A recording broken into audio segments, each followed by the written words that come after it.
நீலகிரி மாவட்டத்தில் தனியார் பொறியியல் கல்லூரியில் ஜூனியர் மாணவர்களை சீனியர்கள் ஆக்ரோஷத்துடன் துரத்தி தாக்கிய சம்பவம் அதிர்ச்சியை ஏற்படுத்தியுள்ளது. கல்லூரியிலிருந்து 9 பேர் தற்காலிக நீக்கம் செய்யப்பட்டுள்ள நிலையில் தாக்குதலுக்கு காரணம் என்ன?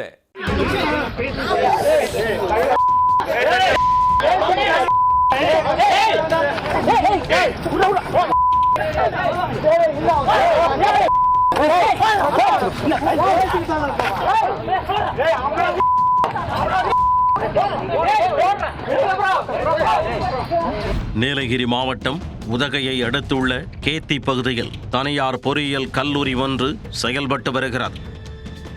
இந்த கல்லூரியில் நீலகிரி மாவட்ட மாணவர்கள் மட்டுமின்றி கோவை, மேட்டுப்பாளையம் உள்ளிட்ட பகுதிகளிலிருந்தும் ஏராளமான மாணவர்கள் தங்கி பயின்று வருகின்றனர். வழக்கம் போல எல்லா கல்லூரிகளிலும் இருப்பது போன்று சீனியர் மாணவர்கள் ஜூனியர் மாணவர்களை கட்டுப்படுத்தும் செயல்கள் இந்த கல்லூரியிலும் தொடர்ந்து வந்ததாக கூறப்படுகிறது. அந்த வகையில் எழுந்த பிரச்சனை ஒன்றுதான் அடிதடி வரை சென்று பெரும் தாக்குதலில் முடிந்துள்ளது. கல்லூரி விழா நடத்த முடிவு செய்த சீனியர் மாணவர்கள் தலா 400 ரூபாய் என அனைத்து மாணவர்களிடமும் வசூல் செய்ய ஆரம்பித்தனர். கல்லூரியில் 2ஆம் ஆண்டு படிக்கும் 2 மாணவர்கள் மட்டும் இதோ தருகிறேன் அதோ தருகிறேன் என இழுத்தடித்துள்ளனர். பணம் கேட்டு தரவில்லை என்றால் சீனியர் மாணவர்களுக்கு என்ன மரியாதை என கொந்தளித்த 3ஆம் ஆண்டு மாணவர்கள் கும்பலாக சென்று ஜூனியர் மாணவர்கள் இருவரையும் அடக்கியுள்ளனர். அவர்களுக்குள் ஏற்பட்ட விவாதம் சிறிது நேரத்தில் தகராறாக மாறி அடிதடியில் முடிந்துள்ளது. ஜூனியர் மாணவர்களை சுத்து போட்ட சீனியர் மாணவர்கள் அவர்களை துரத்தி அடிக்க ஆரம்பித்தனர்.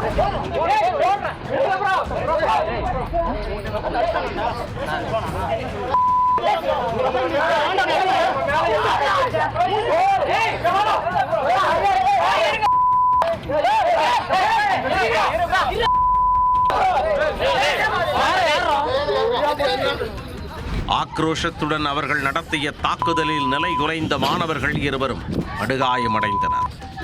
இந்த தாக்குதல் காட்சிகளை செல்போனில் பதிவு செய்த மாணவர்கள் சமூக வலைத்தளங்களில் பதிவிட அது காட்டுத்தீ போல வேகமாக பரவி உள்ளது. கல்லூரி நிர்வாகத்தினர் இரு தரப்பினரிடமும் விசாரித்த பின்னர் வன்முறையில் ஈடுபட்ட 9 பேரை கல்லூரியில் இருந்து தற்காலிகமாக நீக்கியதாக கூறப்படுகிறது. இந்த நிலையில் சீனியர் மாணவர்கள் தாக்கியதில் படுகாயமடைந்த 2ஆம் ஆண்டு மாணவருக்கு திடீர் உடல்நலக் குறைவு ஏற்பட்டு உதகையில் உள்ள அரசு மருத்துவக் கல்லூரி மருத்துவமனையில் சிகிச்சைக்காக அனுமதிக்கப்பட்டுள்ளார். இந்த தாக்குதல் சம்பவம் குறித்து போலீசாரிடம் புகாரளித்தால் கல்லூரிக்கு கெட்ட பெயர் ஏற்படும் என்றும் அதன்பின் உங்கள் மகனுக்குத்தான் பிரச்சனை ஏற்படும் என்றும் எச்சரித்ததாக மாணவரின் தாய் கண்ணீருடன் தெரிவித்தார். காலையில் மயக்கப்பட்டு விழுந்தனால நாங்கள் ஒன்றா டைட்டில் ஹாஸ்பிட்டல் கூட்டிகிட்டு வந்திருக்கோம். அதுக்கு பின்னாடி இப்போ ஹெச்ஓடி மேடம் பேசினாங்க, நீங்கள் போலீஸுக்கெல்லாம் போனீங்கன்னாக்கா உங்கள் பையனுக்கு பிரச்சனை வரும், படிக்கிறதுக்கு நாங்கள் விட மாட்டோம், அப்புறம் நாங்கள் எந்த ஸ்டெப்பும் எடுக்க மாட்டோம், எங்கள் காலேஜுக்கு ப்ராப்ளம் வரும் அப்படின்ற மாதிரி பேசுகிறாங்க. எனக்கு என் பையன் படிப்பு வேணும், யார் அடித்தாங்களோ அவங்களுக்கு ஆக்ஷன் எடுக்கணும். அதை தான் நான் கேட்குறேன். என் பையனுக்கு நடந்தது இன்னும் எந்த பையனுக்கும் நடக்கக்கூடாது. அதுதான் என்னோட கோரிக்கை. படிக்க தான் சார் வந்திருக்கோம். யார் ஆனுவல் டே பணம் கொடுக்கலன்னு அடிக்க வரல. ஒவ்வொரு குடும்பத்துக்கும் ஒவ்வொரு சூழ்நிலை இருக்கும். பணத்துக்காக அடிக்க வேணும்னு அவசியம் இல்லை. அவங்க பேரண்ட்ஸ் அவங்க பசங்களை கண்டிக்கணும். கல்லூரி மாணவர்களுக்கிடையே ஏற்பட்ட இந்த தாக்குதல் சம்பவம் குறித்து போலீசார் விசாரித்து வருகின்றனர்.